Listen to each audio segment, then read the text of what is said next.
You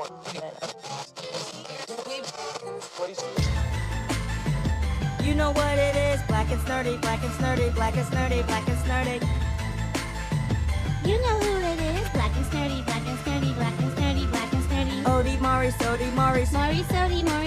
black and snurdy, black and snurdy. Black and snurdy, black and snurdy. Hey, oh. Yes, Mo? Are you ready? Let's go. Black and snurdy, black and snurdy, black and snurdy, black and snurdy. It's the Black and Snurdy podcast with Ode and Maurice.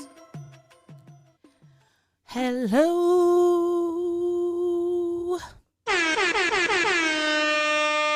Hi, everyone. I'm Odie. And I'm Maurice. And you're listening to the Black and Snurdy podcast,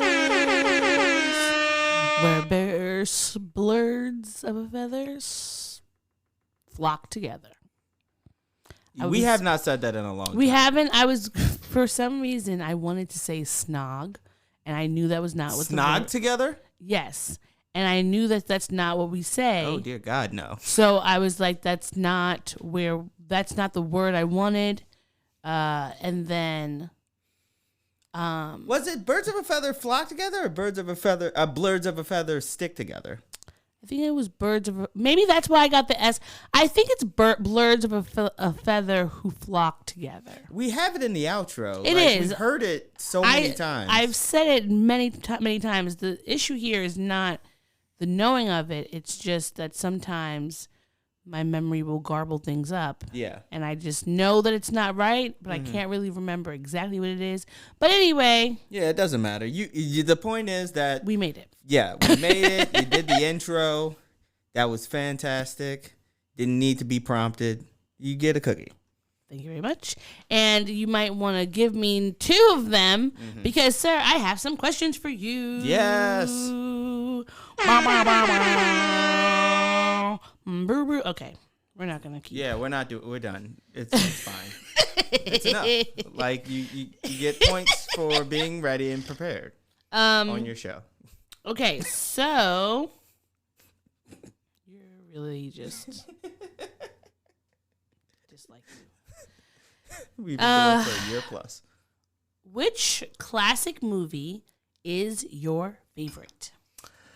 A classic movie. How long? What are we defining a classic? 20 years plus? So this is a debatable thing because the other day I was on the car. And they were like, "Oh, we're going old school," and it was like a Chris Brown song from like 10 years ago, and I was like, "Is that old school?" Like to me, old school is like 20 plus years. Like it was like a whole nother generation of music. Well, I guess technically that is, but if it's only 10 years though, that's not really like a long time. I feel like in the generation of a song. Yeah. But I will say, to me, a classic, let's say 15 plus years. So when did Step Brothers come out? Let me look. Because I believe that is, in my mind, that's a classic. I still watch it to this very day. It is a classic. It holds up as far as like jokes 2008. are concerned. That holds up. Yeah. That's 2008. So 15 years plus, right? That's about 15. Yeah. Right? Or almost. Let me count it out. But I'll give you Price's Right rules. That is 14. Okay, 14. You're close. I'm gonna close. give it to you. I'm giving it to you. I'm rounding up. Okay, yeah, let's round up. I'm going to say The Fifth Element, because you know that's one of my favorite movies, but also because I just found out this week that Bruce Willis is stepping back from acting because he has aphasia. Yeah. And I don't know if I had shared this with you like a week or 2 ago, but there were these rumors going around that like his family was forcing him to do all these these movies. I don't know if it was his family. I think it was his like agent. They were saying his agent was forcing him to do all these like, you know, all those B movies that we always laugh about. Yeah. And it was like, because the guy had done an interview and he was like, yeah, you know, we're feeding him the lines basically. So people were like, well, does he want to do these movies? Or because it felt like some of them were not really in the scope of his, of how well he's a great actor. Yeah. So I'm going to give a shout out to Bruce Willis, and because just Fifth Element is just an amazing movie. And just we need to give him his flowers. And you know he's never won an Oscar. He should win an honorary Oscar. Yeah, he'll get an honorary because Oscar. Same as Samuel Jackson. The dramatic and the comedic way that he was able to like put all of his movies together, and being sometimes, like a sex symbol or whatever. Yeah. He was able to get all range of emotions, and so I wish him the best. Yeah. Shout out to you, Bruce Willis. And shout out for your work in Look Who's Talking Too. Yes. Wasn't he the dog? He was one of the dogs. Yeah, he was one of the dogs. In both of them, Look Who's Talking. In both Look Who's Talking. No, he was a dog in both of them. No, there was only the dogs was the second one. The babies was the first one. Oh, you're right. You're right. Yeah. Yeah, babies was the first. But was he the voice? No, he was the voice. John Travolta is the voice of the main baby.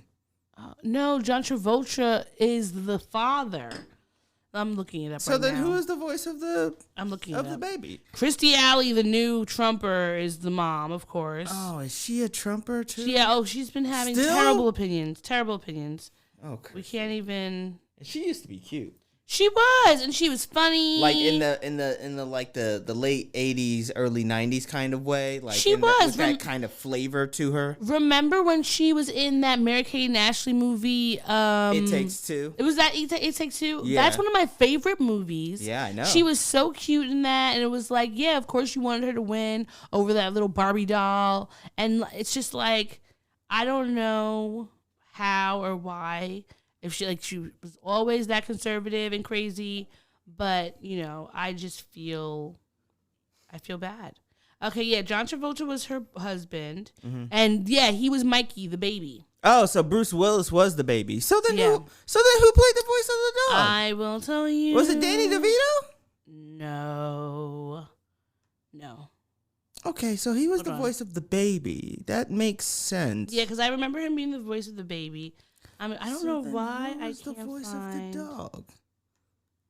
Look Who's Talking To. This is the one with the dogs because the kids are older. Yeah. And Mikey is the baby, right? Yeah. Yeah. Mikey is the kid. Damn, where is the dog? They don't even have the dog.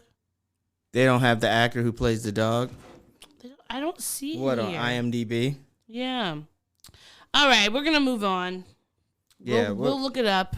We will get hyper focused, and then we won't. Nothing will get done. All right. What's your favorite way? Oh, you know what? I'm sorry. Look Who's Talking Now. Yes. Look Who's Talking Now. Who was the dog? The dog was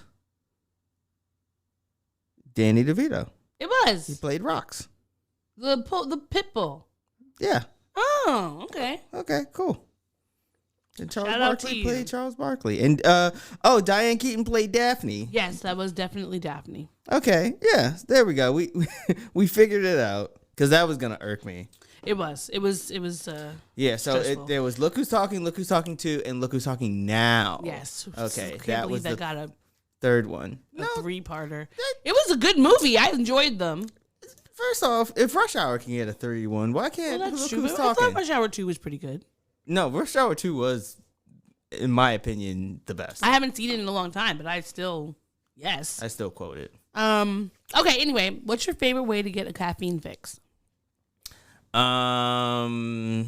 There's caffeine in green tea, right? Yeah. Yeah, so probably green tea with a shot of apple cider vinegar.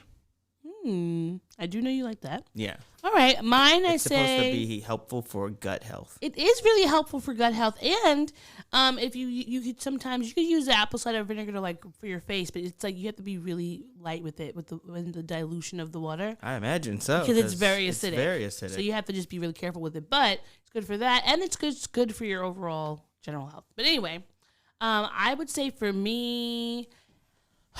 A lavender oat latte, iced or hot, depending on the day, with a little almond croissant on the side. Okay, that sounds disgusting, but okay. It's just not for me. Everybody has their own thing. Did I say that your green tea? No, you didn't. Apple cider vinegar. Everybody has their own way. And what's wrong with the lavender oat latte? Something about lavender, like in coffee, that just like I love lavender flavored things. I know I love the smell of lavender, but I'm trying to imagine the taste. Have you ever had a lavender latte? No, I've never had. You have to try it before you can knock it. It just seems like one of those flavors or one of those like aromas that doesn't gel well with caffeine. No, it's fine. It's honestly, it's like truffle. You remember when we went to that place and we got the truffle and we were like, it's good, but it's like a lot of truffle? Yeah. Like that's where you could tell the mediocre from the stars. If someone can give you a good lavender oat latte where you're tasting the flavors and all that, but it's not like a bouquet in your mouth, that's where it's important. So you just got to find the good ones. And when you get a good one, it's really a good one.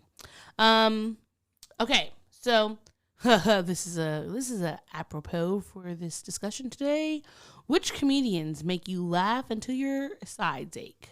I'll say Hannibal Buress, but good choice. Yeah, actually, this is a really good question. All things considered, I'm gonna go with Hannibal Buress because like all of his specials have just like I don't know they've been better over time, and not necessarily saying that they're timeless, but they, every time I go back to them. And John Mulaney, I would say. Like, John Mulaney. He just had a baby with the woman he left his wife for. Yeah. Okay. Now, if that's not judgment. I'm not judging. It's just what happened. That's the details of how they got together. What's her name? She's some celebrity woman. She's an actress. Yeah, she's an actress. And, she gave him a comment on his page, and next thing you know, it went from those DMs. It went from being like, "Oh, I love John and his wife; they're so great," and like, "I love him. I hope I wasn't being weird." Well, she was right. She did love him. She did. She loved went him. After. Listen, right? she said, "I'm gonna stick beside him," and she did. Another marriage. So happy for them. They just had a baby. Yeah. Mulaney got a baby. I had to do it. I know. I set it up. Yeah, you did. My favorite comedians would be Maurice Licorish. Oh, stop it. Bernie Mac. Oh, a classic. You cannot just, like, Bernie Mac, what a legend. I was just talking to my friend about him today because I was like, Bernie Mac, when you watch his old shows, a lot of the things he said were definitely not like, PC or whatever. He was definitely like, I'm your raunchy uncle who's going to say whatever I want to say, right? Yeah. And I feel like, in a way, there were some that he would probably have to tweak a little bit, but he could do his old sets now, even with things that are quote unquote offensive, because of the fact that they were funny. Yeah, they were good. They were solid jokes. A good joke, it doesn't really matter what it is if it's actually good. Like, Miss Pat is another comedian who I've seen her videos. I find her material to be funny as well. And she's also, her stuff would definitely be not PC. Even her TV show is not PC.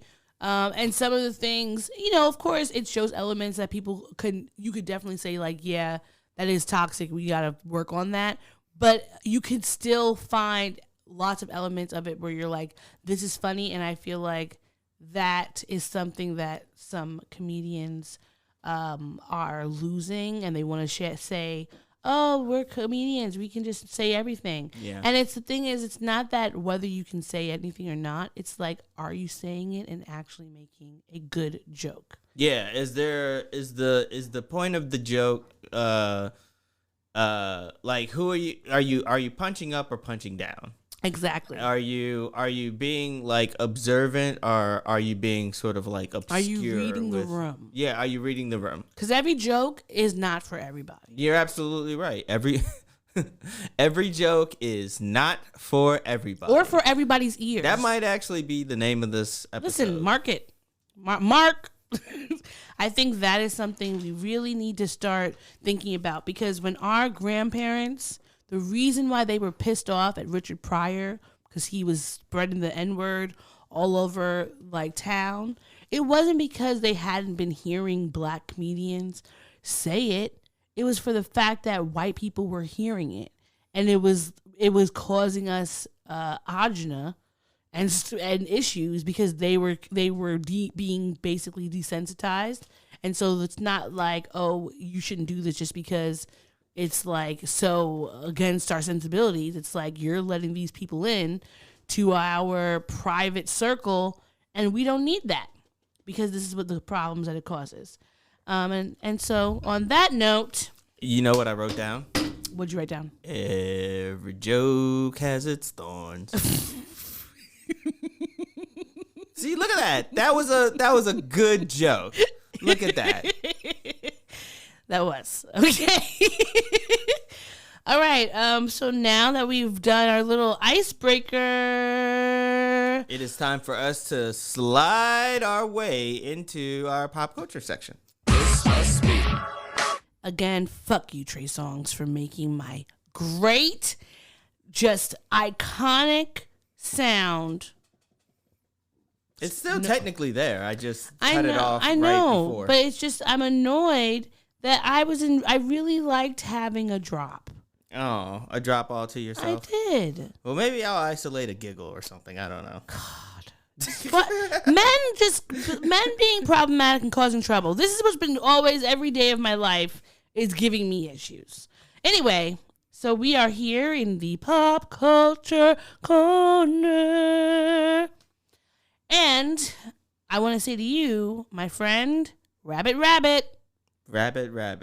Do you know why I'm saying Rabbit? No. Because today is April 1st, and at the top of every month, saying Rabbit, it was like this, it's like this old-timey superstition of you say that at the beginning of the month, and be like rabbits, you will be prosperous and bountiful, and you'll multiply, etc., etc., etc. I'm going to say Rabbit in the hopes that at more some money. point this month I get something else that's not money, but that is very similar to what rabbits do.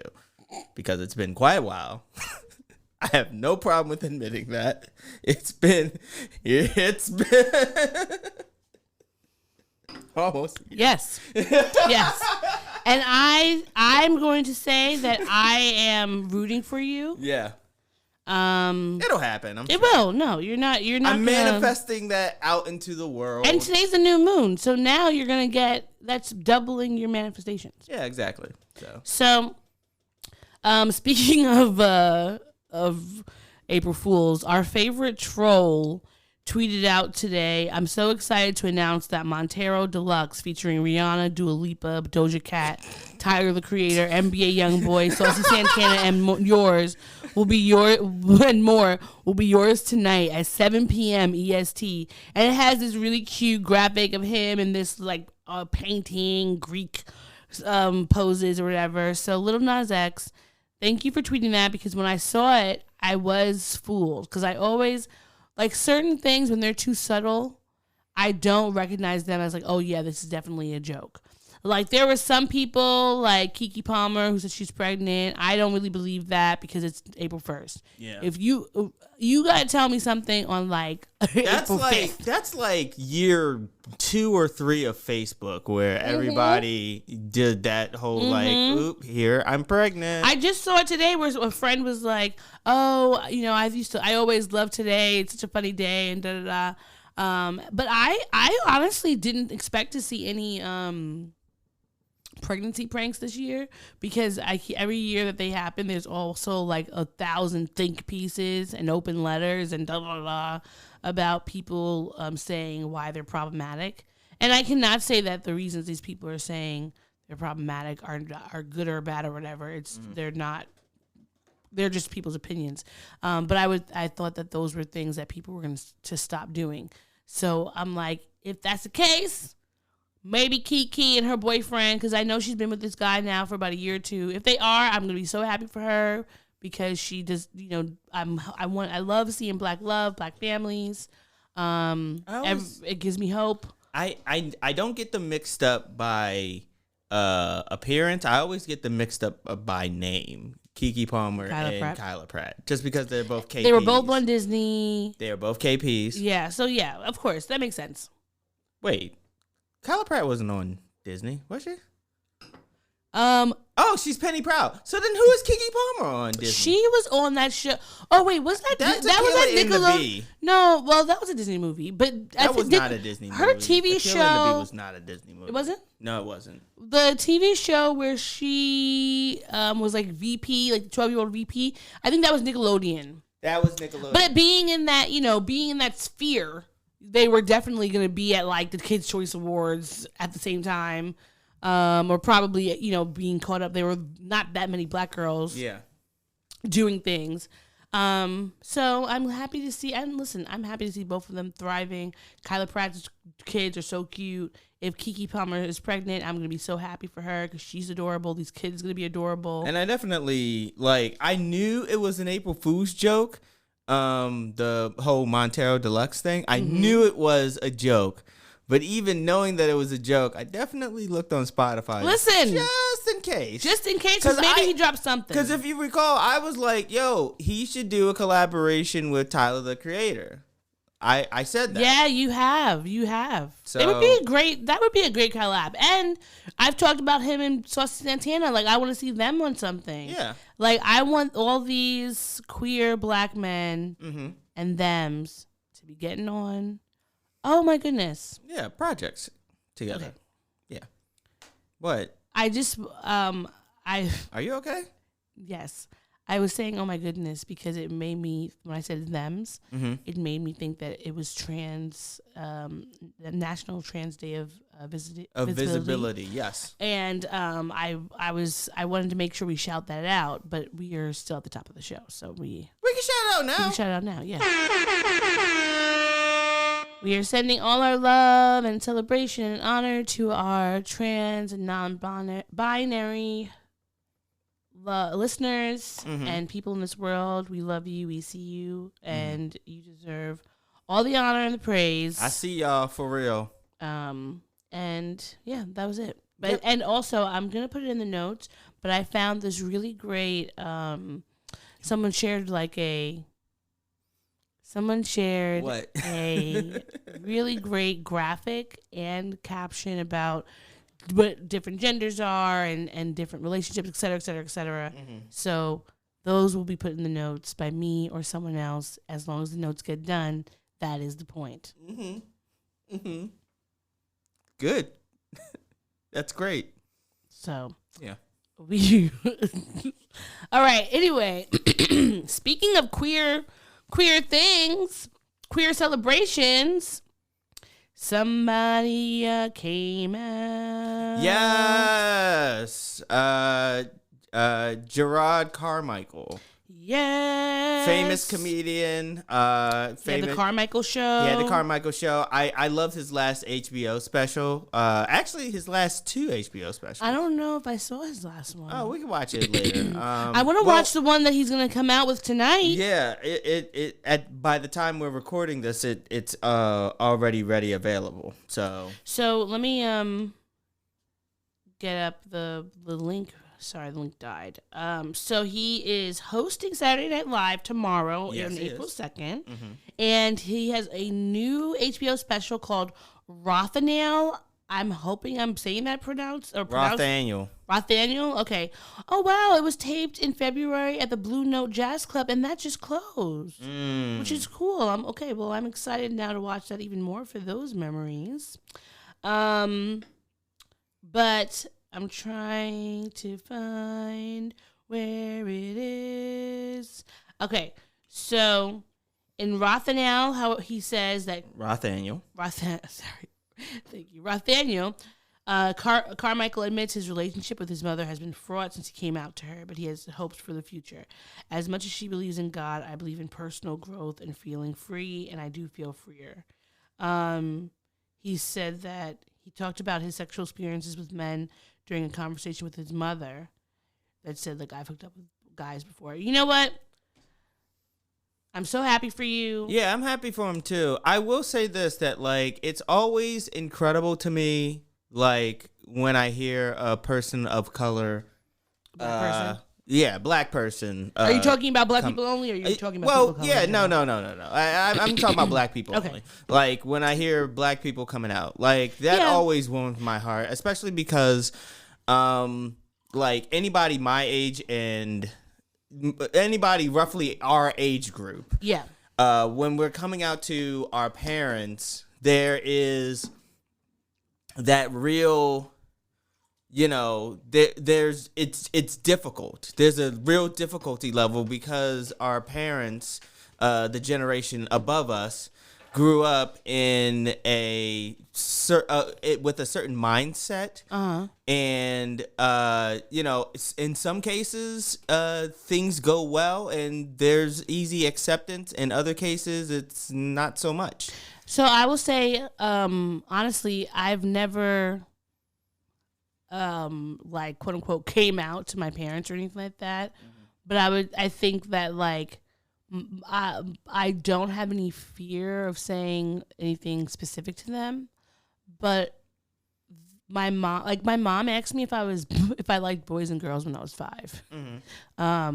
So it's more like I don't feel a need to come out to them because I know if whoever comes home with me, there's not going to be any issue about it. Yeah. There might be like this not taught now. I can't say that my immediate family, what their response is, like, of course, I have some very conservative people in my family who have certain views about queer people, but like one of my cousins just got married to, she's a woman, she got married to a woman, and they just welcomed a baby, and this, like, yeah, some people have had comments, but it's nothing where I feel like I wouldn't, especially because in our generation, none of my cousins are going to be like, oh, we're not going to Odie's wedding because she wanted to get married a woman. Like, that just wouldn't be an issue. Yeah. So I just feel like it's never, and I think that I'm fortunate in that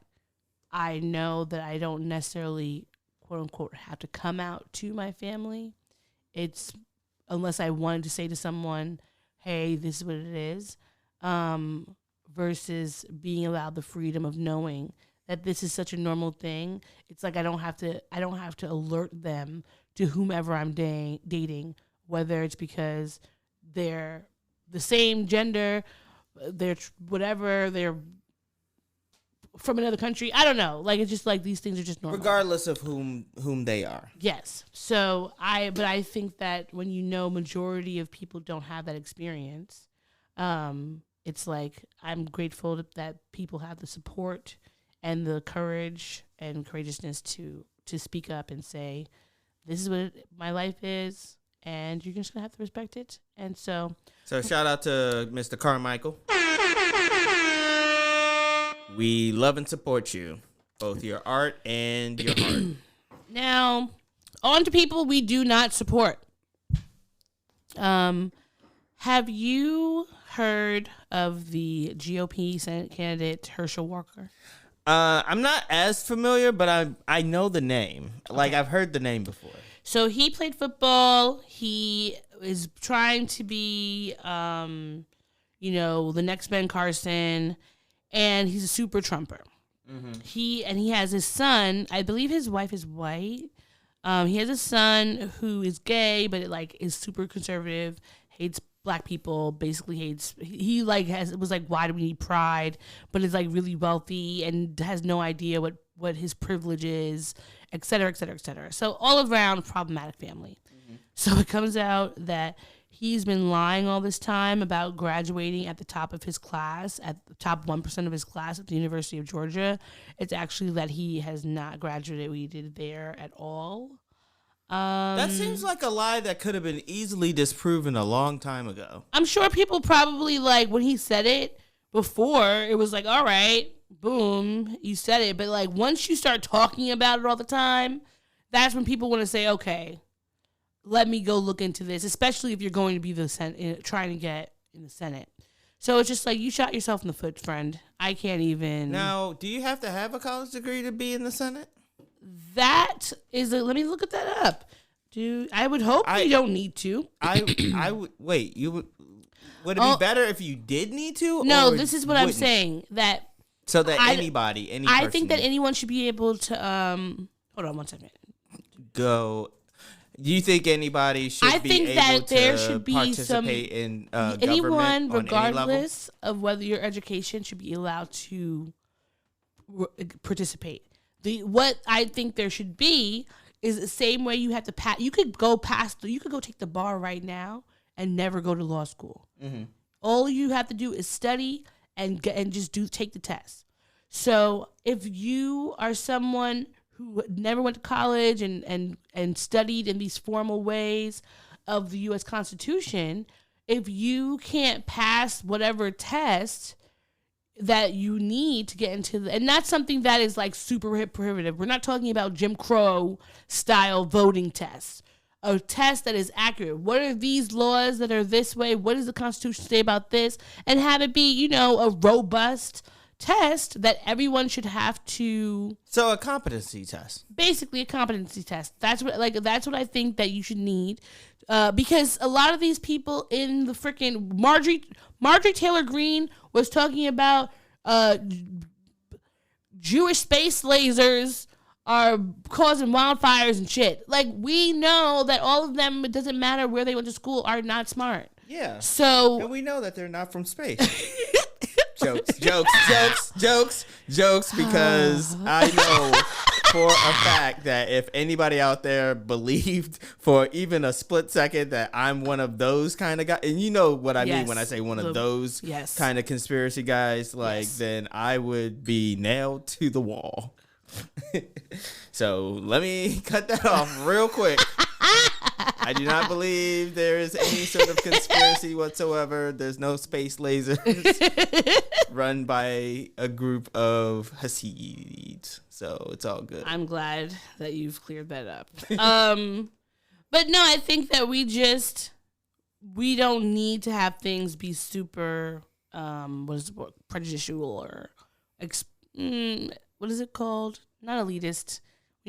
Barriers. We don't need those sort of. We don't need barriers. College to me does not adequately say whether or not you know the law or you're gonna do your best thing in the law. So, I think that this guy lying about something as simple as that is a red flag, even with all the other stupid stuff he said. He was. Oh God, I'm not going into it. He was trying to say stupid stuff about science that were just dumb, and I'm not gonna melt your brain.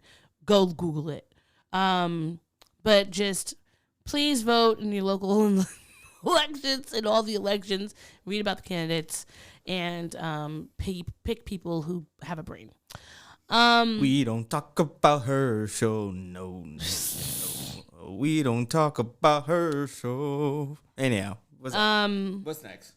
But when you do, you gotta make sure you smoke a doobie or a blunt. Maybe have an edible. Was that anything from Encanto? No, it wasn't. I just was making it up myself. Okay. Right. And if you would if you want to do that, you possibly will not go to jail for a federal crime, because today the House of Representatives voted for the second time on a bill to decriminalize cannabis. It's on the federal level, but it passed 220 to 204, of course, with the majority being Democrats, because the Republicans only like cocaine and orgies. Mm-hmm. They're saying that the bill isn't expected to pass the Senate, but I hope it does. We just need to finally make weed just like tobacco, free all those people that are in jail due to weed, and just move on. Agreed. I'm not going to talk about anything else like that's a class 1, a powder, or something to shoot up or anything like that. I think that drug charges and the drug scare in general is a lot of propaganda. Yeah, but the quote unquote war on drugs. Exactly, because most of it is due to racism and xenophobia, and of course, et cetera, yeah. et cetera. I don't see any war on prescription drugs. I mean, no, I don't see a quote unquote war on opioids, and that's fucking doing more destruction than anything. Of course, now because we know who takes the opioids the most, or is the picture of opioids, it's a crisis versus when. It's a crisis, not a war. It was the crack babies before, but no one's talking about the friggin' opioid or ollies. I don't know. There's no other word that goes with it. But either way, Shit's cray. And That shit's cray. and everybody said that when they watched the Oscars on Sunday and saw the slap heard round the world.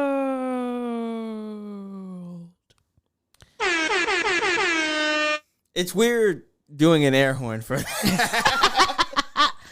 All things considered, this is a very weird thing that happened. What? Okay, now boy, oh just boy. just to give a bit of a backstory. Let's break this down like into sections. At the Oscars, Yes.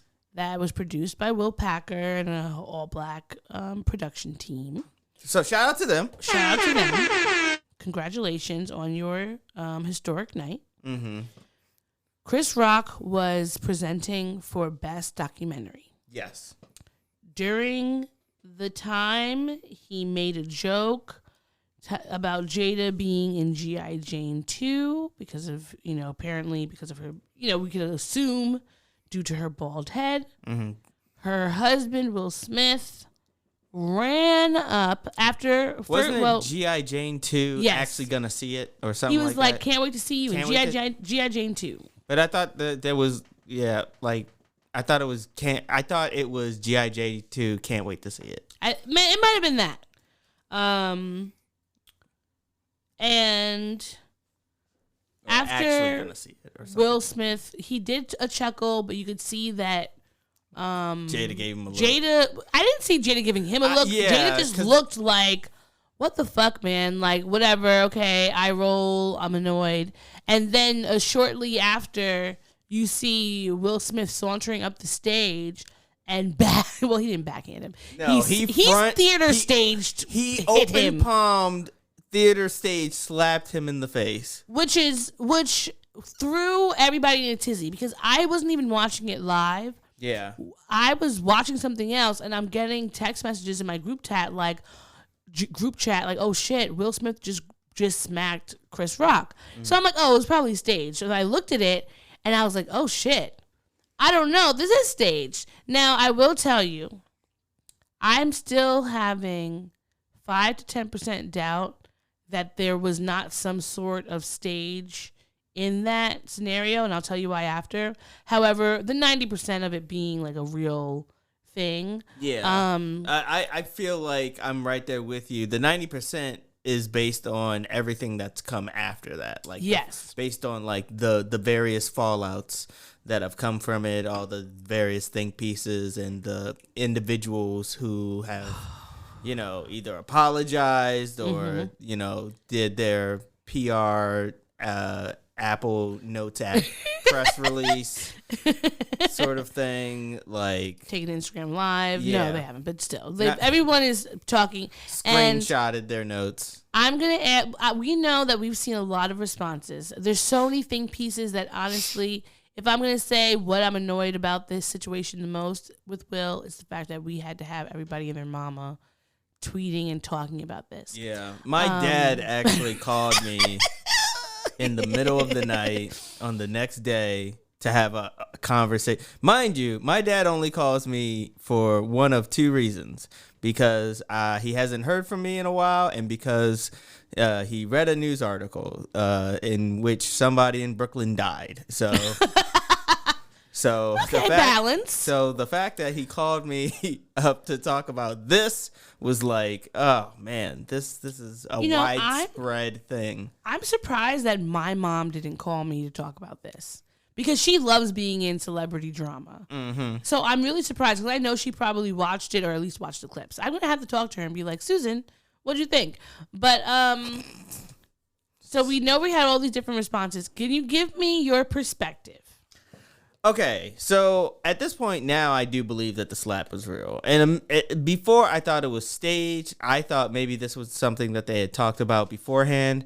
Now, also keep this in mind. Chris Rock doesn't write his own material. No one who's presenting writes their own material for the Oscars. There's like a committee of like comedy writers who come up with material for the various hosts and presenters to say. And maybe maybe sometimes the the comedians might have some input on it, but by and large, it's not like that, you know? But I feel like, you know, they have the power to veto like certain material and stuff. And no matter what, Chris Rock said what he said. And it just wasn't that funny. So that's my main insult to my soul is that not only did he say a joke that just wasn't all that funny, but he got slapped for a joke that just wasn't all that funny, quite frankly. Like it was like a harmless throwaway, like, you know how like maybe you'll sandwich in your material like some stuff that you're trying out, like that seem funny like when you first come up with it. And so like you'll sandwich it in between, like you make it into a sandwich. You do like a good joke that you know will go over, an experimental joke that you're not 100% sure about, and then you end on a good joke. It seemed like that's exactly what that was. It was just like, I'm gonna throw this out there and I'm gonna say it with all the confidence in the world. And it just was like, meh. It's a meh G.I. Jane joke. The fact that he even defended it after, dude, like when he was just like, dude, it's a G.I. Jane joke. Yeah, you're joking about a movie that's like 30 fucking years old. It came out in 1997. It came out in 97. And I did enjoy it at that time, but I mean, most people now don't really know about G.I. Jane. Who are you broadcasting these jokes for? Who is this for? Who is the audience for this material is my question. You're making a G.I. Jane joke? That'd be like if you and me like sat here and instead of having a natural conversation about it, we actually had a whole like thing where we tried to come up with material to make a joke about fucking look who's talking to. That movie came out long ago. That came up organically. But we didn't make jokes about it. We just had a conversation about it. No one is making jokes about G.I. Jane. I haven't seen that movie since it's come out. Who has? Who has it on DVD? Have you ever seen it on Netflix streaming? It's not on any of the streaming services. I've never scrolled past it on HBO Max. What are we talking about? G.I. Jane 2. It's a bad joke. It was not a funny fucking joke. It was not a good joke. It just wasn't. All right? And to get smacked for a bad joke is actually kind of funny. I'm not going to lie. There is something funny about getting smacked for a bad joke. Oh my gosh. Oh boy. All right, but do you think that that Will was wrong in slapping him? I think Will was wrong. Because look, I'm not about to sit up here and say that violence doesn't solve anything, because clearly we have fucking boxing sports, man. Like you have UFC. Like, of course it could solve a lot of shit. And there's a whole fucking war going on. So you tell me. I mean, yeah. That's that, and I'm not saying that I approve of it or anything like that. I'm just saying that like I'm not necessarily gonna sit here and be like, no one should ever do anything violent. But Will Smith, being the man that he is, being the person that he is, with the clout that he has in the world, not in his profession, I'm talking about worldwide. You're telling me that he doesn't have the power to, like, after the show be like, dude, what the fuck? You know what I mean? Like, after the show, just be like, or go on Red Table Talk. He could have just went on Red Table Talk and just been like, yo, Chris Rock, like, invite Chris Rock in over there to talk about it and have some healing done, you know? Could have healed from this shit. Now you gotta heal in another way, and Chris Rock has to heal his face. Okay, wow, I'm still trying to stop chuckling. So it was a bad joke. It just was not a good joke. I have a very dark humor. Yeah, I can joke about anything. That doesn't mean that any of those jokes I would say out loud to other people, but like I could find majority of the things in the world funny. However, I think this notion that people keep bringing up, like, well, one, about the freedom of speech. Freedom of speech is freedom of consequences from the government. The government. It is not freedom of consequences for any Tom, Dick, and Harry that you see on the street. If a white man is in a crowded bar in Harlem above 125th, we can't really say in that specific area anymore, but if he yells, whatever, nigger, ER or A or whatever, he's more than likely liable to get stomped out. Yeah. So that means he did have the free speech to say it. He wasn't going to get arrested, but he wasn't getting the free speech of not facing a consequence. I don't personally feel like medical conditions are things where we can just pretend that people are going to be okay with you joking about it. And I think I was talking to you about this before, like, if he had been at what is that one in West Village? Woo Cafe, or it's it's by Artichoke Pizza. I went there for my 19th birthday. Damn, it's the underground comedy club. Anyway, if he was at fucking, I don't know, Caroline's, which probably not, but still. If he was at Caroline's. Grizzly Pear? No, it's Cafe Wa. That's what it is. Cafe Wa. Okay. If he was at Cafe Wa and he said that joke and Will Smith was there, Will would have chuckled. Because no one would have seen it. Because no one's really filming Cafe Wa, right? Mm-hmm.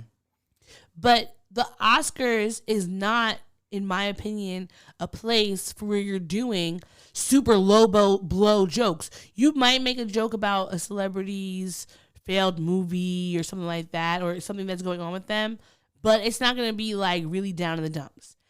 And 3, when are we roasting just guests of the person who's nominated? Yeah, maybe she's a celebrity, but like, why are you taking shots at her? And I will say this. Pretty much anybody who's not, like, any celebrity is up for grabs. Okay, they are. Even if they're not nominated, they are, you know what I mean? They are up for grabs, but when you were talking about, I had shared that thing with you about about who the writers of the show were. Yeah. And we were like, okay, well, they still shouldn't have written the joke. Mm-hmm. But then I'm reading online that allegedly from the source, that joke was not even in the script. So he added it, and allegedly he had already said that joke at a small bar, whatever, in the area, like he was practicing. So it's like you adding that on top of the history between him and Jada. Yeah, because as with anything, internet sleuths have been pointing out the fact that he's been going at Jada for a while. Well, listen to this interesting tidbit that I got from Ava Vidal, who's a comedian from the UK, I believe. Or she was... Anyway, she's a personality. Yes. She said, when touring the UK, big-name U.S. comedians try their material out in small comedy clubs. I was there when Chris Rock did a bit about unrequited love with an actress and then burst into tears. We laughed, but soon realized he wasn't joking. The actress was Jada. Now, you can't tell... Oh, she's Bayesian. She's your cousin. Okay. You can't tell me that now knowing this information, and she had linked it with a story about how he's been mocking her since the 90s, and it's a clip from his TV show, The Chris Rock Show, and making fun of her at the Million Woman March, where he called it like bitches in the grass or some stupid... Bitches in the bell. What was it? Bitches in the bell. Thank you. It was not funny. It was stupid. And here we are. But like, those are the type of things he's always said. He's always been quote unquote dangerous. And that's why he was able to have a show, Everybody Hates Chris, because he would make these raunchy things, these jokes. But if you see that he was checking for her, she wasn't checking for him, and then all of a sudden she's the butt of his jokes for the next decades long time.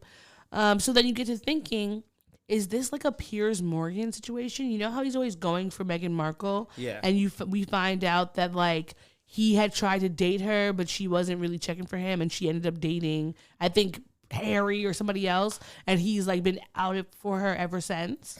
Now, this is all speculation. All speculation. This is speculation. Yeah, this Only is thing that we can't say is speculate. We know for sure that he told the joke. G.I. Jane dated ass joke. We know that he told a joke about her long time ago, or at some point, about his unrequited love for her. We know that he said a lot of mean things, rude things about her throughout the years. That majority of the time, she has been just like brushed off, because when he in 2016, when she was boycotting because of the whole Oscars So White, and he made the joke about how can you get like boycott something you wouldn't be invited to, and basically like Jada boycotting Jada. The joke was that Jada boycotting the Oscars is like me boycotting Rihanna's panties. Like I wasn't invited, which the way that he said it was kind of funny. Can I tell you something? That joke is a slightly better joke than this fucking G.I. Jane joke. I will say that. Can I tell you something that I know a lot of people are going to be angry about? Yeah, what's up? I personally never really thought that he was funny. Okay. It was a marginal, like, when we were younger and he was doing all those movies for like the teen, like 20s movies. Mm-hmm. Every time I would see him in the cast, I'd be like, ugh, because he was always doing that voice and being super extra. And so it just, to me, that is not the type of comedy I prefer. I like people like Bernie Mac who are so effortlessly funny. I will say his most recent special is like when he drops the voice. Yes, and that is when I can be like, yes, I can appreciate you more, because it's not that I don't think he's like completely talentless. It's just that you're not letting your talent shine when you are trying so hard to like put on this persona. Yeah. So that's why his later work, I have really enjoyed it more. Mm-hmm. But I still think that you going after this woman's disease is, to me, just as shameful as Will Smith, and immature as Will Smith smacking you. And I'm not saying shameful, because I don't think you think that they're on the same level? I think that it's on the same level, but obviously one's going to face different consequences because you were in this live space. People are going to have, like, he's being made, Will Smith being turned into this, the moment it happened, all these white people were like, oh my God, he could have killed him. First off, that just goes to show how frail white people are in general. Because, like, if you think that a slap is anything, look, how do I say this? A slap to the face hurts. It's disrespectful. And it's more disrespectful than it is painful. Which is why, growing up, my mom never smacked us in the face. I mean, it wasn't like we were getting spanked a lot, but like if she ever smacked us, mm-hmm. especially like after we've gotten to like a certain age, she would like hit you in the arm and be like, stop that. But she never would smack us in the face because she was like, that's disrespectful. Now, me personally, I don't believe in corporal punishment regardless. And I think that hitting another person is the highest thing of disrespect. But I do think we need to differentiate between a theater slap and someone like bare knuckle punching you out. Yeah, because those are having two. Because that was a punch can kill you. It was an open palm smack to the face. It was a warning smack. Yeah, it was a.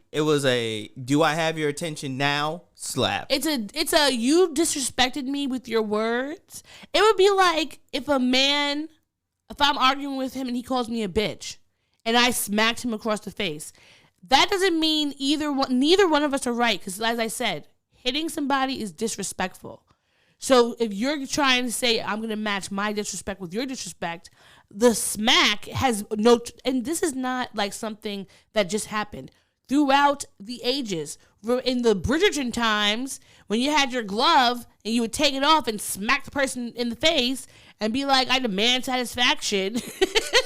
And so then you would be like, You would be showing. You would have to have a duel after that. But like, we're not talking about him coming up on the stage with a knife and being like, "Apologize to my fucking wife." It was like, you disrespected my wife, and you're gonna be disrespected right now. Should he have hit him?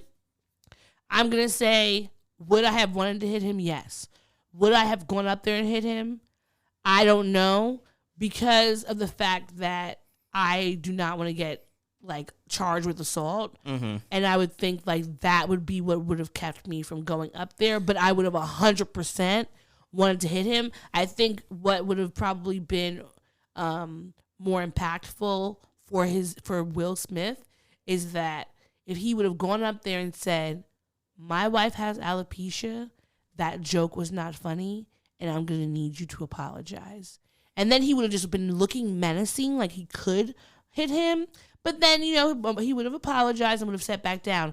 People would have still been outraged because he interrupted the show, but they would have been able to brush it off because there was no violence. Yeah. And I think that as a kid, and now I'm going to say this is interesting that Will Smith has ADHD and I have ADHD, because I know as a kid, one of the things that I struggled with was when people would say or do things to me that were really bad, like they'd be bullying or whatever, but nobody could ever see those things happening. And the moment that I would respond in what people would be like, was this some extreme way? It was like, but I just told you all these things that they were happening. So maybe he was having just like a blip in executive function and like not thinking about the long term of what could happen if he goes up there. He was just having an extremely impulsive moment. Well, yeah, no, it was an extremely impulsive moment, and you don't do that thinking that everything is gonna be fine afterwards, and so far everything is not fine. The Academy, the Academy came out and straight up said that they asked him to leave afterwards. Okay, and he didn't. But do you want to know what? Liar, liar, pants on fire to the Academy, because Will Packer, when that came out, mm-hmm. Let me hold on. I pulled up what they had said. Mm-hmm. So, in a statement, they said, things unfolded in a way we could not have anticipated. While we would like to clarify that Mr. Smith was asked to leave the ceremony and refused, we also recognize we could have handled the situation differently. Mr. Smith's actions at the 94th Oscars were a deeply shocking, traumatic event to witness in person and on television. Mr. Rock, we apologize to you for what you experienced on the stage, and thank you for your resilience in the moment. We apologize to our nominees, guests, and viewers for what transpired during what should have been a celebratory event. However, Packer said in his interview that never happened, and he said that he approached Smith at 8 p.m. about 35 minutes after he had slapped Rock and told him he could stay. And then he won the Best Actor. Now, I don't know why the Academy is trying to save face, because some people were saying, well, why didn't they just drag him out? But I remember when they said he was asked to leave and didn't, I thought to myself, well, you're the Academy. You can bring on the next break, have the security come out there and say, Mr. Smith, if you don't leave, we're going to have to forcibly remove you. Because it's not the first time during a live telecast you've had uproar or something where you have to make arrangements and you don't want people to see it on camera. So I'm like, but the fact that now the Academy is even trying to throw him under the bus in that way, it's like he's being, he definitely is being maligned by the Academy, and then a lot of course, white people. And there are plenty of black people who have been saying, he's put Melvin. Oh, what's his name from Craig Melvin from Today's Show? He said that people of color are already looked at as violent, and so this set us back. Kareem Abdul-Jabbar said this set us back. Nothing. Plenty of other people are saying. Time out. I'm coming in here now. Nothing is setting anything back. Okay, can we veto that saying, listen, nothing has you. This is not on par with the fucking DC sniper, because like I remember when the DC sniper and they found out that he was black and they was like, this set us back. Like it can't. A slap and a sniper aren't the same fucking level of setting black people back, okay? This hasn't set you. Oh, you think that they're not gonna let Lupita Nyong'o come up there because Will Smith is violent? Are you fucking kidding me? This didn't set anything back. Oh, you're telling me that black people are no longer gonna be welcome to the Oscars, or black people are no longer gonna be nominated for fucking Oscars, all because Will Smith smacked the taste out of Chris Rock's mouth? Like, that's not fucking true. Nothing was set back, okay? Y'all are not fucking. This is not a time machine. Like, nothing was set back in time, and I'm tired of that fucking phrase. It's just, I think that people should realize the only person who was set back here is Will Smith. Do you want to know why? Chris Rock, and these are the reasons why it's like, I'm like, was it staged?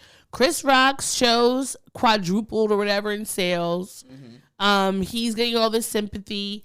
But and you know, when they have the Red Table Talk, that's probably going to be the highest rated one. Yeah. And I'm like, are y'all sure somebody didn't have a conversation? Maybe Will owed Chris because he stole and when they were in their like super prime, Chris was out for a role and Will stole it from under him. And he said one day. Or maybe you know what happened.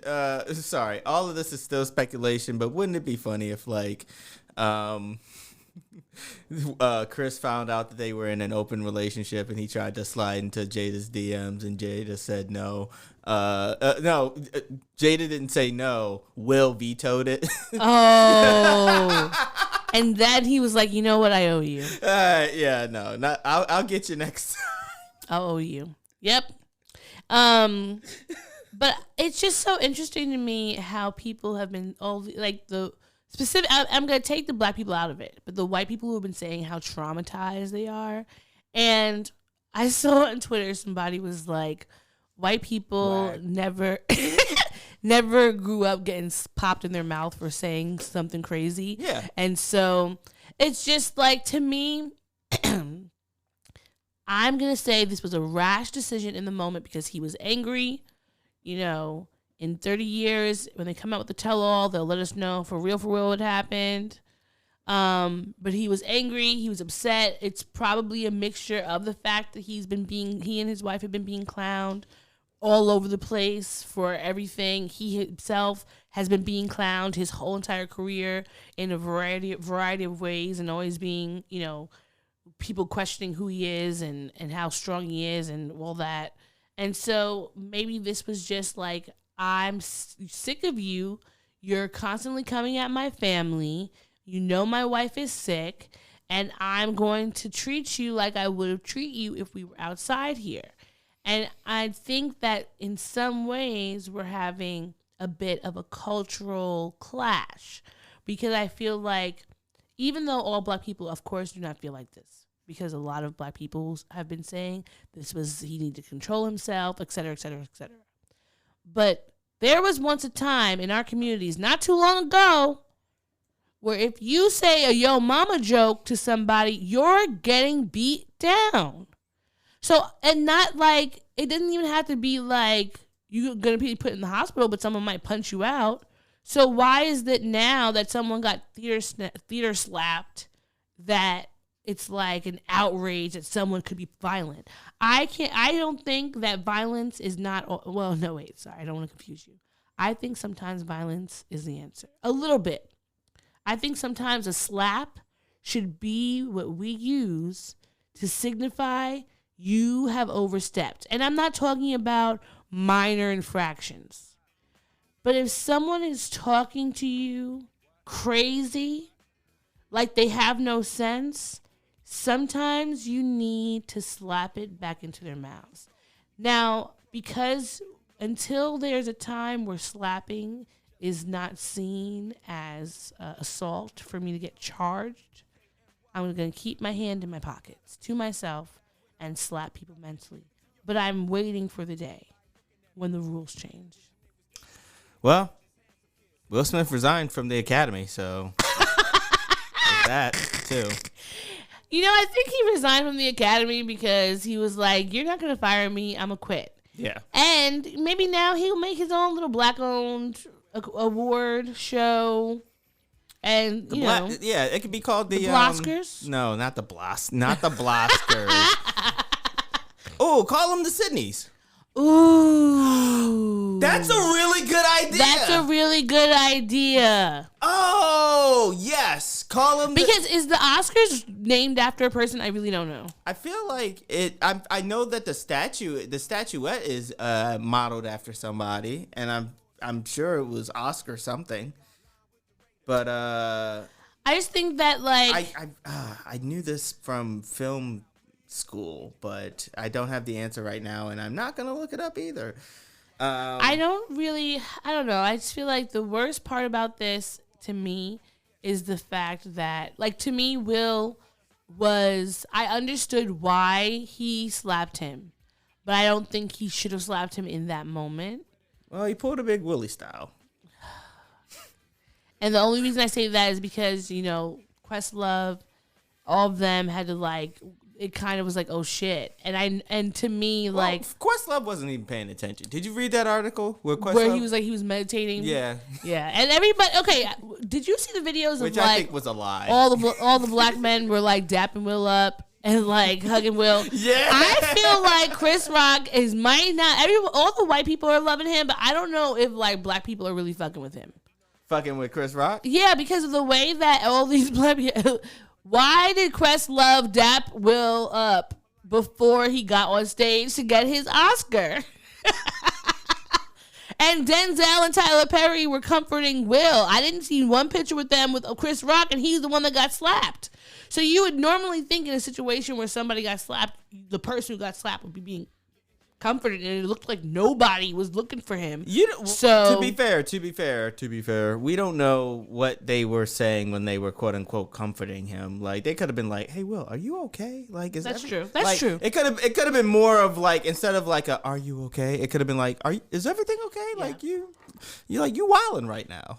That's true. What the fuck you just do?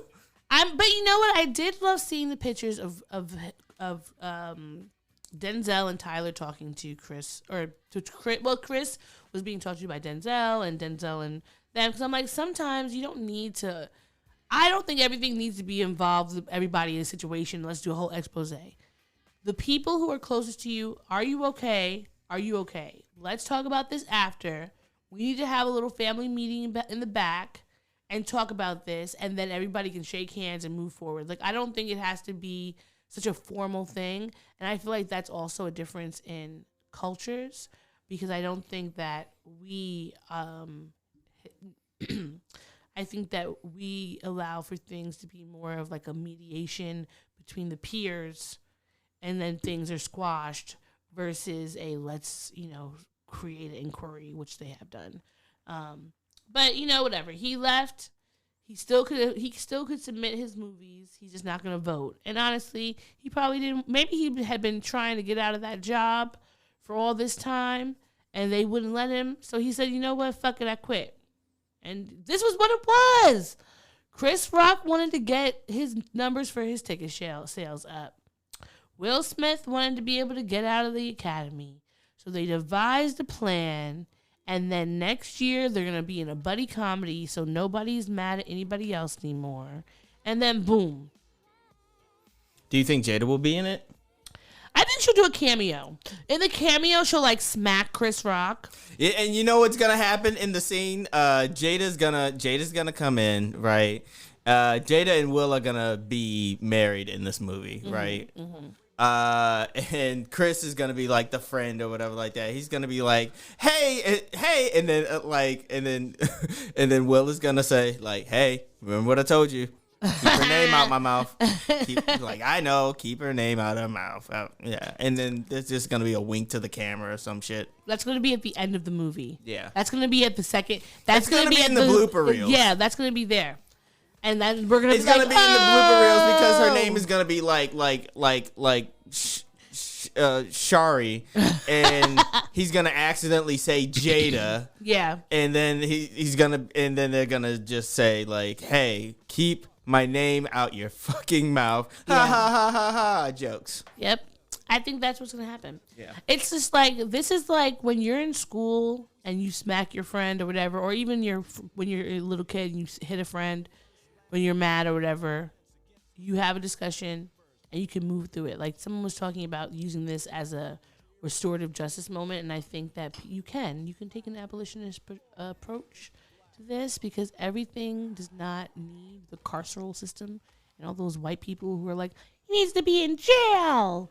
I really need you to rethink what you think about anti-blackness, because it's not really showing right now, because you're all, even Kathy Griffin who put up a picture of a decapitated Donald Trump talking about she's disgusted. Ma'am! And it was like, you got blackballed because of it, and you're still like trying to over a fucking slap. Wow. Who knew? And not to say that there are plenty of black people I know who do not like this. Oh my God. Sorry. It just dawned on me. The worst possible future is going to happen. Will Smith is going to star in a Tyler Perry movie. Stop. That's exactly what's going to happen. Oh, yeah, he's going to see. Remember Because when he's we were gonna talking. because Will Smith is going to be blackballed by Hollywood for a little bit, like maybe the next 5 years or so. And he'll have nowhere to go his except image, black. Tyler Perry. It's going to be a super Christian one. Do you think? Okay, let's see. What do you think the plot is going to be? Okay, so let's write this movie right now. He's a rock star. Ooh, yes. Ooh, he's a rapper. He's a rapper. He's a rapper who goes off the rails with drugs and alcohol, right? Is it drugs? No, it should be something like not so on the nose. Alcohol. Okay, fine. He gets drunk. Or just like drunk with power. And then he has to go back to Atlanta, because Lord knows all these movies star in Atlanta. Yes. He has to go back to Atlanta to be with his family, to find his roots, his musical roots, and of course his musical roots. And nobody's gonna know in the church that when he was. Nobody's gonna know the reason why he's there. They're gonna all think he's working on like a movie. But in reality, he can't get the roles he wants because of this like crazy thing he did that's following him around. Mm-hmm. So then he's good. Like, do you think Medea's gonna be in the movie? No, Medea's gonna be in there. Yeah. And so like, there's about to be like a big family. And it's gonna be right before Juneteenth. Before the big Juneteenth barbecue, an hour or the day before. His agent's gonna come to Atlanta looking for him, and they're gonna mention to someone in the family, like, yeah, he's been really hard on him because he's just not been able to get roles after the incident, and everyone's gonna be like, what? He told us he was doing Bad Boys 5. And then so wait, he's gonna play himself? No, okay, fine, but I'm just putting a name. I'm just putting a name. It's whatever movie it is. By the way, I'm playing I Think I Could Beat Mike Tyson. That's the name of the song from Fresh Prince. Thank you. And so he's going to be going through all this, and eventually he's going to be redeemed by going to the church, realizing that he lost his connection to God and his family and the girl that he loved when he was in high school. The love of a good Christian woman. Mm-hmm. She's probably going to be medium brown, with maybe braided wig or a bob wig. Now, what job is she going to have? I'm going to say she's going to be either a teacher or, he's going to go out the box and make her like a computer programmer. She should be a mail woman. No, I think she's going to have some like corporate job. Because you know how like Tyler Perry likes to give people like regular jobs, like bus driver or gardener. I think she's going to like run the school district. Okay, fine. She could be a teacher. That could be a fair. That's she's a fair regular job. I'm gonna give her a superintendent. All right, fine. She's superintendent. Because I want her to be like well off on her own and not need anything from him, and he's trying to like woo her with like wines and steak dinners, and she's like paying for the tabs at the end of the night. Mm-hmm. I don't want another one of his struggle situations. And so after he realizes they're loved together, he decides to put his big boy pants back on, go through it, and just work his way back up. And then like it'll be a fast forward at the end, like 10 years later, 5 years later, he's like winning another fucking award or something like that.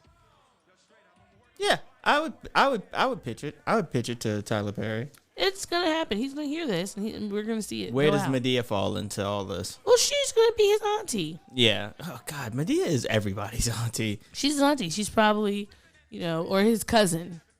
But, like, he calls her Medea, obviously, because she's older. Yeah. And so he's going to be like, Medea, at first they're not going to get along because he's going to be like, I don't really want to fuck with you because you have an attitude, da-da-da, same story. And then it's going to be like, I'm mad at you about what happened when I was younger. They're going to work through it. They're going to become besties. And then she's going to help him overcome. And then he's going to go back to California and go prosper with his lady love, or he's gonna move to Atlanta and start making movies there, and he's gonna be like, Tyler Perry has a studio over here, and he's gonna go to the studio and he's gonna start making movies and da da da da da. So he probably gonna sell his soul to Tyler Perry for like 10 years. For 10 years? I was thinking maybe like 5. Nah, he's gonna do 5 years of serious features, and then he's gonna do 5 years of just making cameos. Yeah. Okay, I could see it. Anything else regarding Will and Chris you want to cover? I think that it's just, I think people who are talking about this being traumatizing, regardless of your color, I think you should recognize that there are people in this world who see far worse on a very regular basis.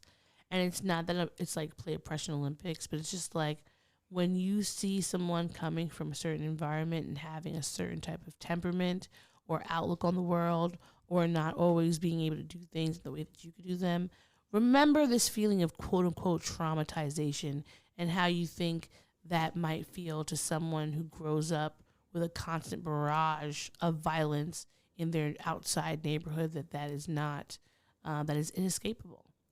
And, show compassion and love, because everyone doesn't have the privilege of thinking that a theater slap is the end of the world. Okay, and I couldn't say it better myself. So with that, I think it's time for us to go in for a quick break. BRB. And we will be right back with more of the Black and Snurdy podcast. You're listening to the Black and Snurdy podcast. We now return to the Black and Snurdy podcast. You're all I ever wanted. Yeah. You're all I ever needed. Oh. So tell me what to do now, 'cause I want you back.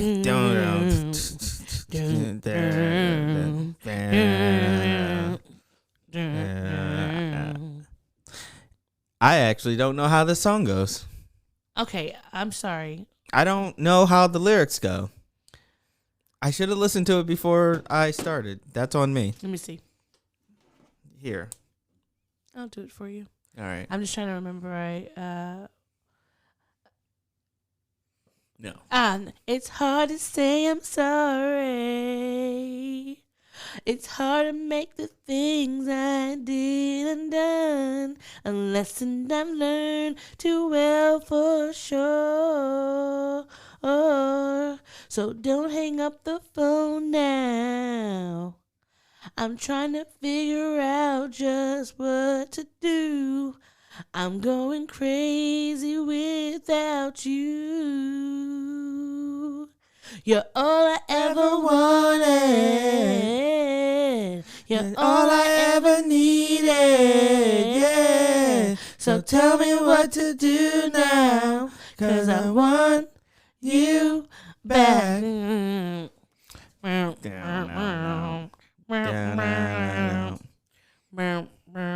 I can't remember all the lyrics, so Yeah, see, I'm not the only one. no, I did not that I didn't remember, but you didn't remember the cadence. I just didn't remember the lyrics. I didn't remember the lyrics or the cadence. Oh well, I couldn't. But good song choice. Yeah, that was a good song choice. So let us begin, as always, with our mental health expedition, where we talk about, where we check in with each other to see how we're doing with our mental health times, you know? Self-care is important. So how are you doing during this time period? I'm interesting. I think today's been a better week than I've had. But I just wanted to point out, isn't it so interesting that Pursuit of Happiness is the song when Will Smith was in Pursuit of Happiness? Look at that, how we're overlapping today. Yeah, there's a lot of coincidences that are happening all at once.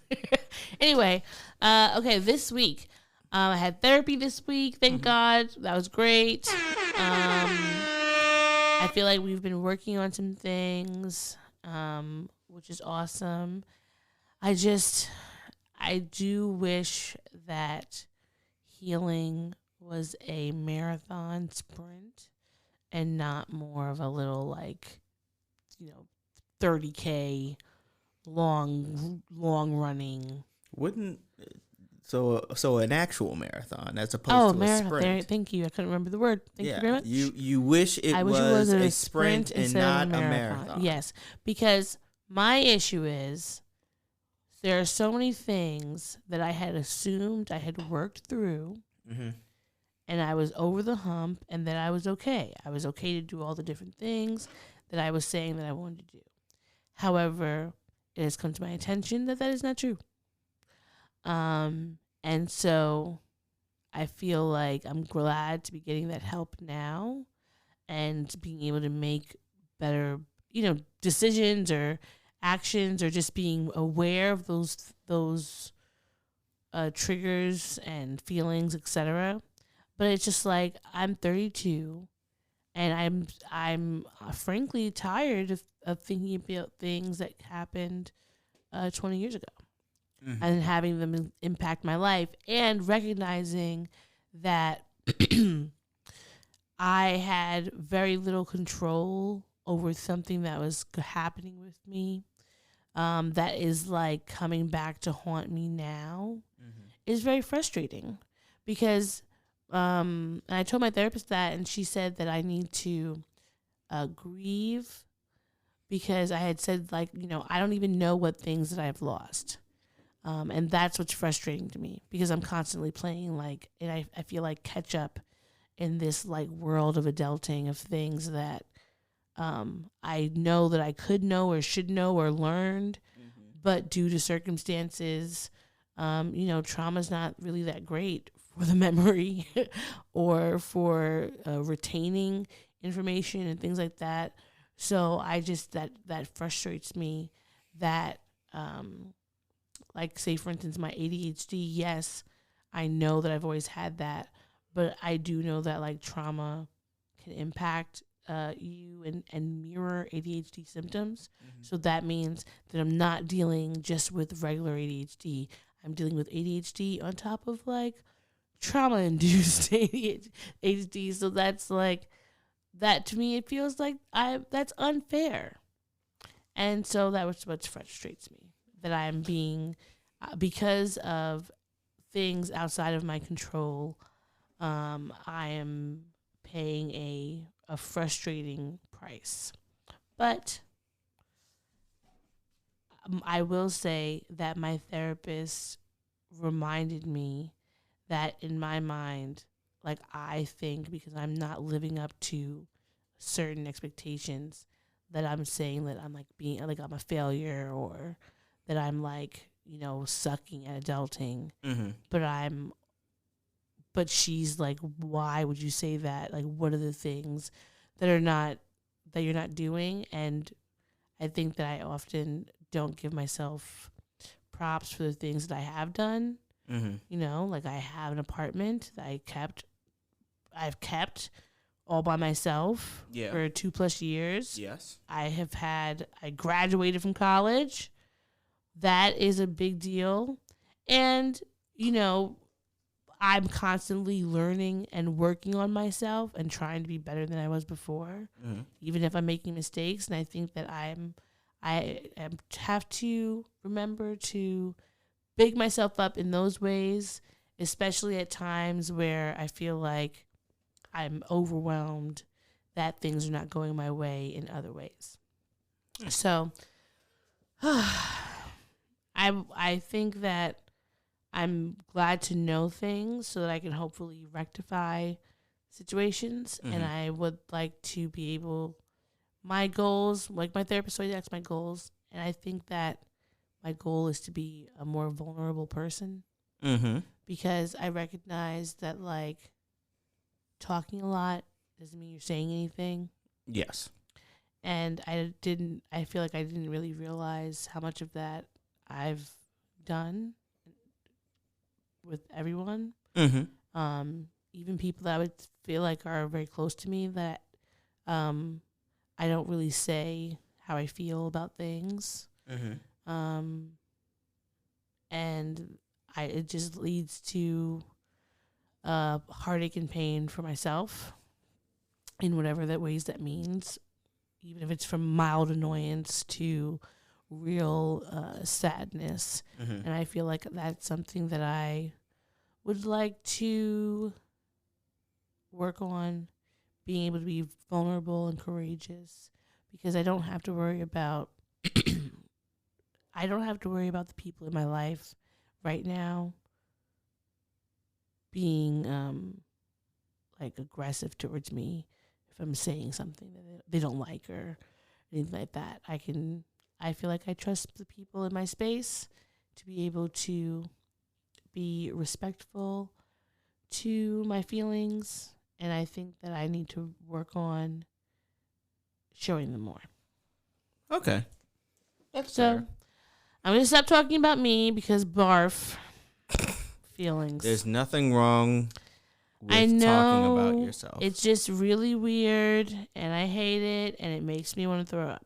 Well, maybe that's something you could work into your therapy sessions. Learning how to talk about yourself without the feeling of barfing, you know? I can't help it. It's just awkward, and I mean, it's uncomfortable, and I can't shake it. It's like I can talk about many things, but I told my therapist I have like 4 or 5 general states of being that I can recognize and that I like to be at. Can is an ant that should be killed with pesticides. But I think that my general states that I like to be in keep me in a very safe and neutral space that I enjoy being in, because I feel like the way that my body feels within certain heightened emotions or feelings, I just don't like it. And if I'm unsure of how the situation is going to turn out, that's very difficult for me to be able to like regulate my body in that way. So I just would try to stay away from it. However, I know that I can't do that. That's not going to work. It's not going to be helpful for me or anyone else. And even though I feel like with the people in my life that I am a pretty open person, I do recognize that there are parts of me that are closed off that need to be peeled back and laid bare or whatever weird. And this will take some time. things. And These things take time. I hate it. It's a marathon, not a sprint. It takes time.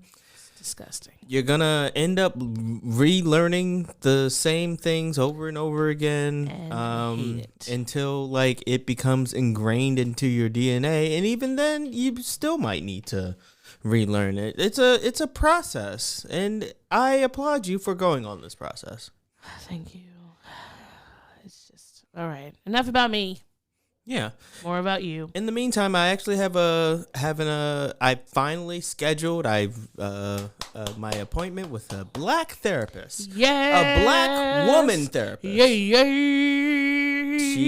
Her name is Dr. Letitia. All right. And she got a real black lady name. Yes, she does. And we're going to be meeting next Wednesday at 7 o'clock via virtual video chat. I love this. I'm so excited for you. Yep. So I have already submitted all my consent forms. I've submitted like my insurance and my copay and all this other bullshit. Not my copay. You know what I mean. All the stuff. Yeah, all like credit card information so that they could charge me.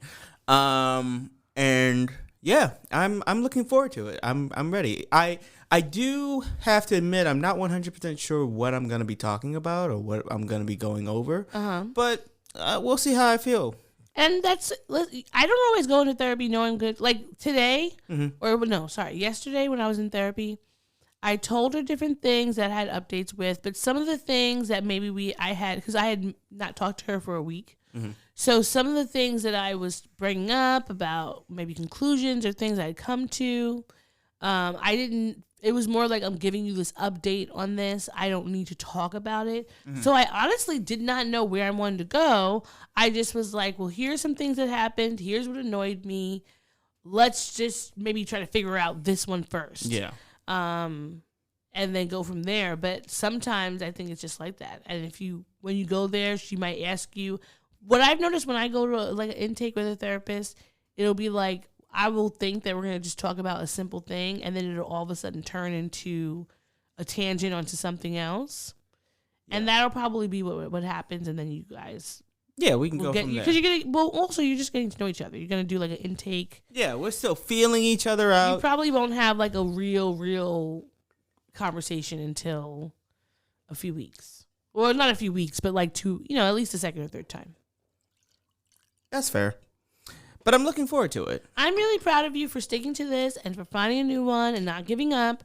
Because when you had the issue with your therapist leaving, you did seem a bit kind of downtrodden and apathetic at the idea. Well, I had no one to talk to, Well, not that I didn't have anyone to talk to. Well, it was more so like just the annoyance that you had you had said you were thinking about putting therapy on hold because of just how annoying it is to have to find a new one.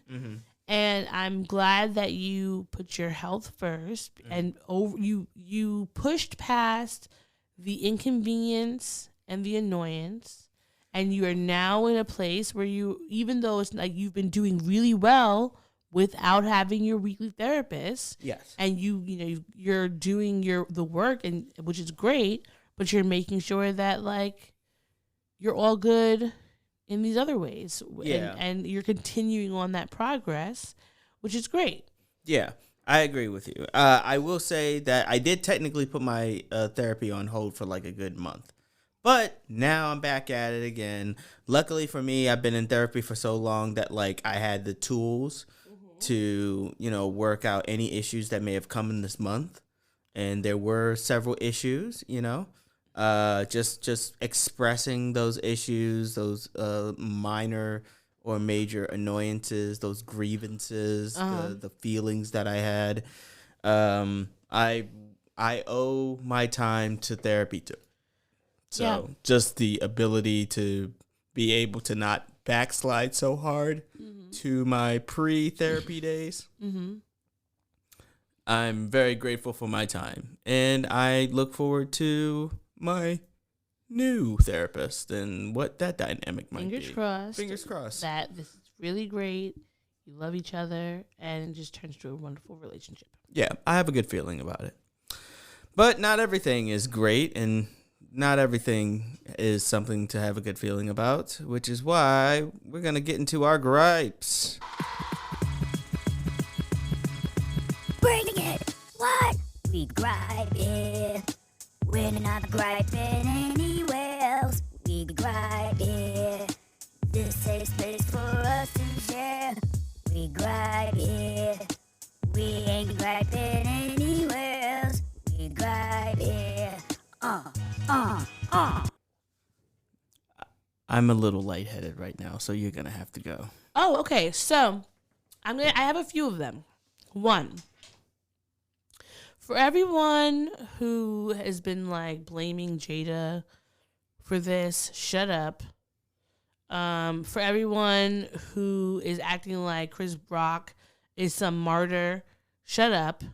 Because I just rewatched the clip of him allowing the creepster Louis C.K. to say nigger several times, and the only person that was in that room saying, yeah, this is wrong, is Jerry Seinfeld. So I don't want to hear that all of a sudden I'm just supposed to be so sympathetic to the fact that he was embarrassed when he's constantly embarrassing me and my homegirls. 2, did you hear about, we talked about the story of the young man who died falling from the carnival ride. Mm-hmm. Yes, that is something that we discussed. So I found out today that this woman, Shay Johnson, has been giving interviews as his cousin, and the boy, Tyree Sampson, his mother, said that is not their family. And I'm just like, I know people want to get their 15 moments of fame, but it just was so shitty to me that in these people's times of need and stress and all that like anybody would be scamming other people or trying to get their name seen. Like, and it didn't say that she had like collected any money, but she was allegedly trying to like get people's names on petitions and things like that. And she was giving news interviews for the family. So I think that's weird. Please, people, like, fix your lives. I don't know what you're doing, but like, stop doing that and do something else, because this is weird. And people's families have gone through enough during tragedy. They don't need you coming in and fucking things up.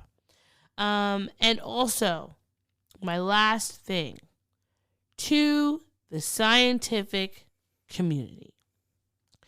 I know that, you don't want us to think that sci-fi movies and things are real. However, I'm going to tell you that to the scientists who are creating the robot magnetic slime, stop it. It looks like the liquid metal from... It's the nanites. It's the liquid metal from Terminator 2. It looks just perfect example, Stargate. Mm-hmm. Anyone who's watched that series knows they have literally dedicated several seasons in that show to talking about the dangers of the nanites. And you have to think, like, yeah, sure, these things are fiction. But we look at Black Mirror and some of those things that are happening right now. You could say, yeah, we don't want those things to happen because we see how they can go left. I don't care if this stupid robot can go into my stomach and pull a penny out. Shut it down. Shut it down. I'm not interested in being taken over by robots in any form. We don't know. Don't start putting this in people until you have about 20 years of research, because at this point, it is still extremely new.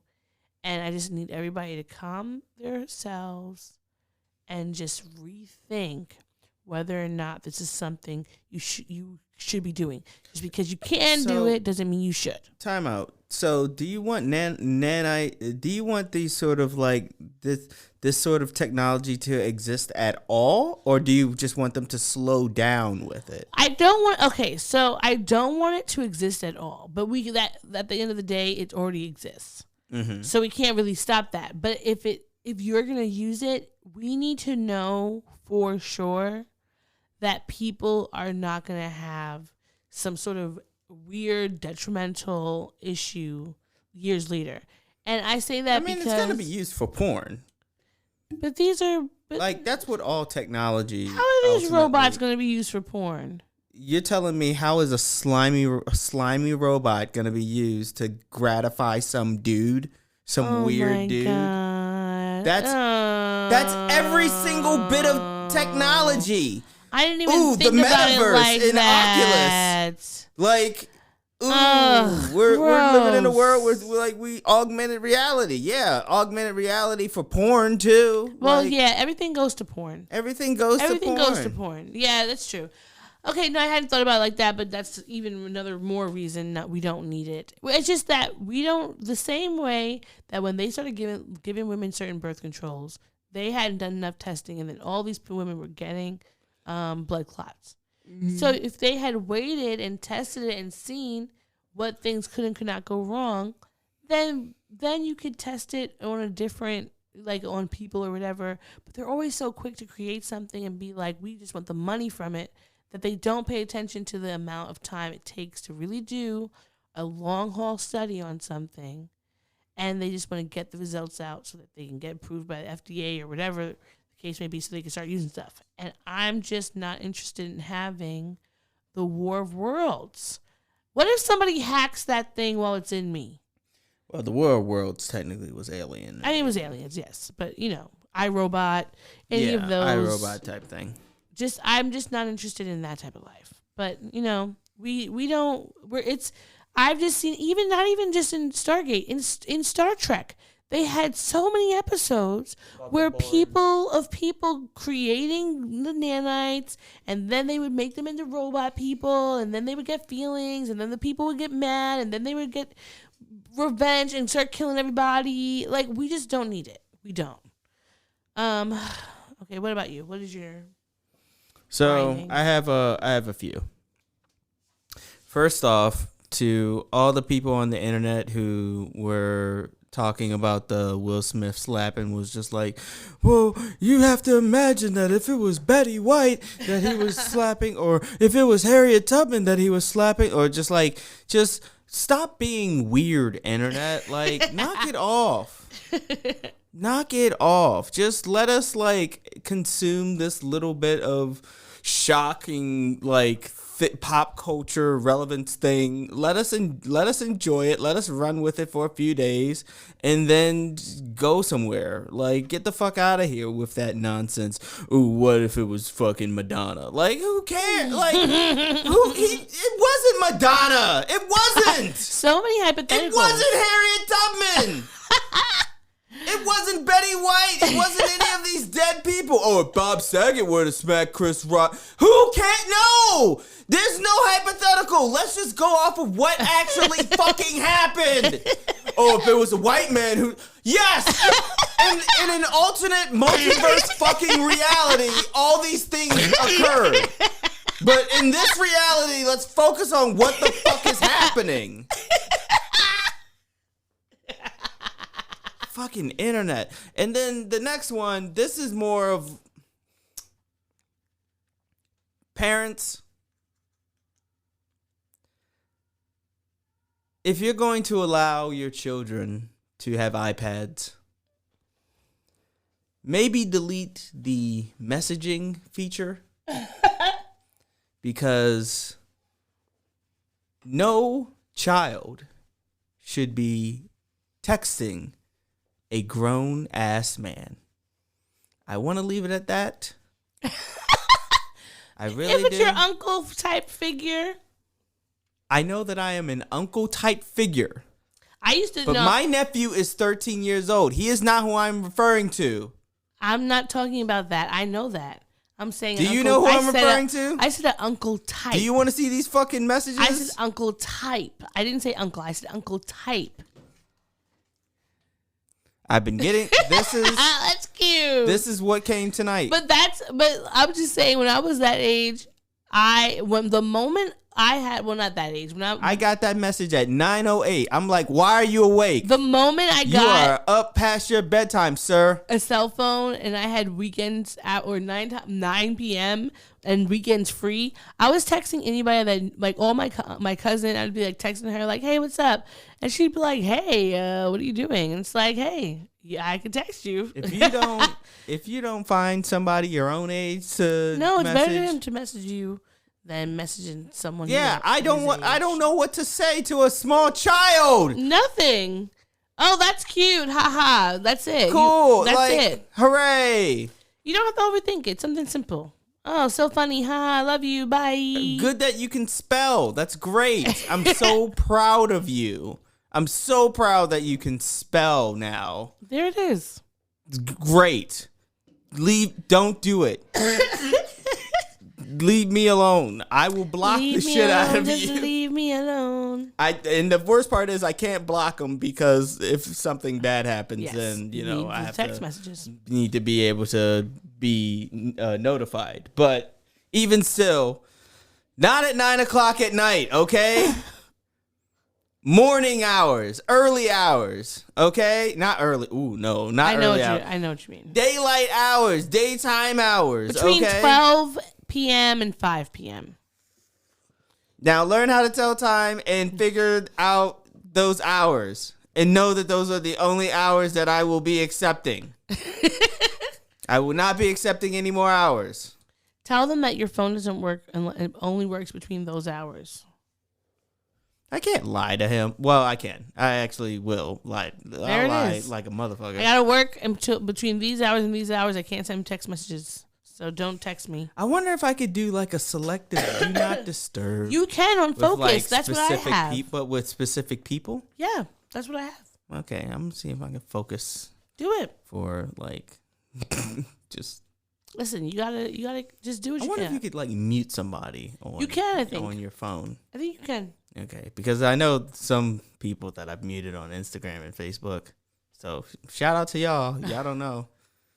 Y'all don't know who it is, but y'all have been muted. You ever wonder why I don't like any of your Instagram or Facebook messages? Because you're muted.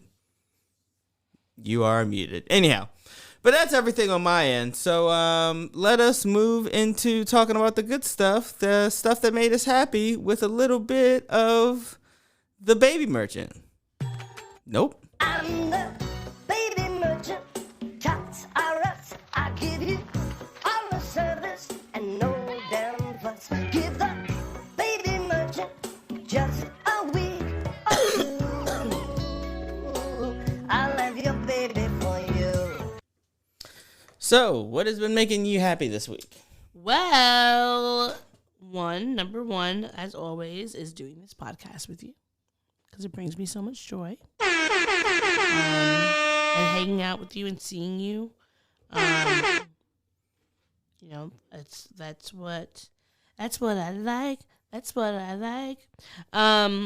But also, all right.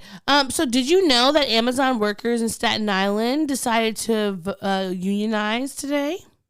I was not aware of that. So in a very cool story, Chris Smalls, who was fired by the Amazon in 2020 for union organizing, specifically, he was asking, one of the main things he was asking for was for like PPE and stuff for the factories. And he basically wanted some safety protections. Mm-hmm. He got pushed back, got fired.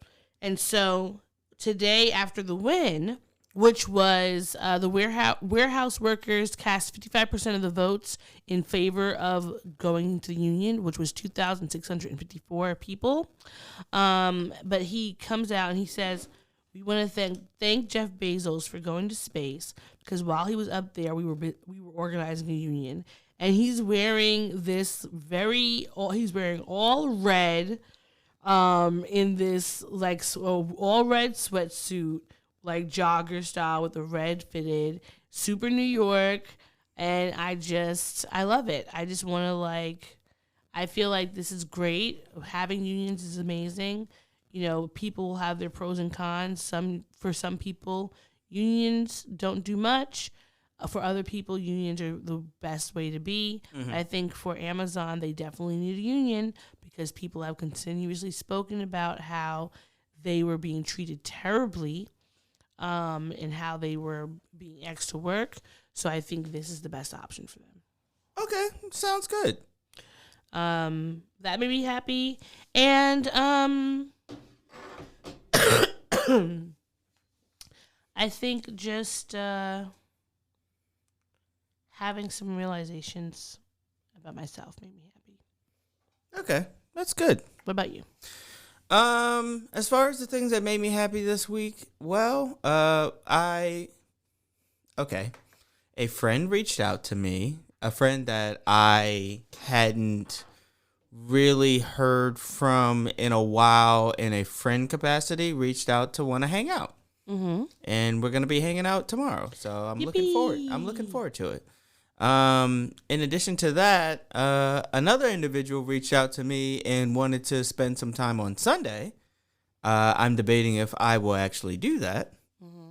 But the fact that some people are actually, hitting me up and being like, hey, you know what? Maurice is a good, cool person. I want to spend time with him. Mm-hmm. And yeah, that made me feel good, because like I don't have people, I don't have a plethora of people who just reach out to me without me like instigating things, So like that just made me feel really nice. Well, you're a joy to be around. And also doing this podcast. I enjoy doing this podcast with you. So shout out to you. Shout out to us. Shout out to this podcast. And that's everything that made me happy this week. Yay. Yay. Sometimes it's just the small wins. That's good. Yeah. Oh, and getting therapy. And getting therapy with a black woman. Finally, like, scheduling that. Yeah. So, that, if that's everything, then that's everything. We can go in for the close, and we'll be back next week with more of the Black and Sturdy podcast. Okay. See you later. Thanks for listening to the show. If you'd like to contact the podcast, you can reach us via email at blackandsnerdypodcast@gmail.com. You can also find us on Instagram and TikTok at Black and Snurdy Podcast, as well as on Twitter at Black and Snurdy. You can find me, Maurice, on all social media under the handle Licorish is Legit. That's LICORISH is legit. And you can find me on Instagram. It's that's OD, THATSOD.E. And on Twitter, THATSOD_E. And don't forget to like, rate, and subscribe to us. Tune in next time to the Black and Sturdy Podcast, where nerds of a feather flock together. Remember? Bye. Boy. Not yet. Not yet. No, this is keeping it. We're keeping this in. Don't forget to take your meds and your subs and drink water. Bye. Bye. I actually want to keep that.